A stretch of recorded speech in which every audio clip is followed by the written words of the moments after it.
In Acts 13:36, the Apostle Paul, in his great Pisidian Antioch sermon, uses David as an illustration, and he says, David served God's purpose in his own generation and fell asleep. What better thing could ever be said of you and me than that we, while we were here on this earth, served God's purpose in our generation and fell asleep? There's some questions we need to ask ourselves as we come into dry dock and try to sail smoothly through the waters of Christian discipleship. We've seen the first one, am I a servant? It says David served. You're never more like Christ than when you're serving others. But here's the second question we need to ask. Do I have a sense of purpose? Why am I here? Is there a purpose for my life? Is there a calling for my life? Paul said David served what? The people? No, David served God's purpose. It's a strong Greek word, boule, his will for his life, his calling, his purpose for his life. No one has a DNA like you do because God has a purpose for you. In fact, there's an incredible verse over in 2 Corinthians chapter 10, verse 13, that says God has assigned an area of influence for you. There's a purpose for your life. And God has assigned to you, nobody else, you, a certain sphere of influence. There's a purpose for your life that you can fulfill that no one else can fulfill.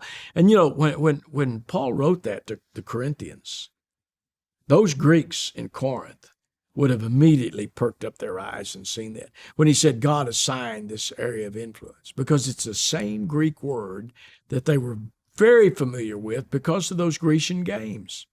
It's the same word when he's assigning this area for us, this purpose for us.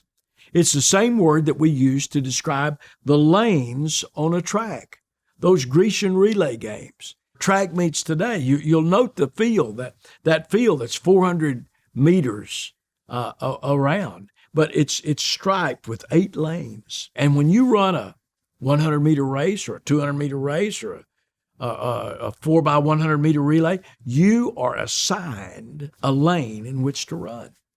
And if you get out of that lane, you're disqualified. You have to stay in that lane to run that race. That's the exact word God used to describe the fact that there's been a lane for you to run this Christian life. And that when you run it in that lane, you run it in that area of influence God has assigned to you. That's what David did. He served God's purpose. He ran in that lane that God had given him and assigned him to run. So ask yourself this question, am I a servant? David served. Do I have this sense of purpose and calling? Somewhere there's a job for you to do no one can do like you can do. Get a hold of that. Do I have a purpose in life? Third, do I realize the difference in a 21st century methods and the first century methods? He said David served God's purpose when? In his own generation. If I had to try to lead Guidestone Financial Resources in our generation, like William Lunsford did it in that first generation of our existence back in the 1920s, we would have fallen flat on our face. There are all kinds of new innovations and things that we incorporate today. We have our generation in which to run this race. Jesus said men don't take new wine and put it into old wineskins. Why?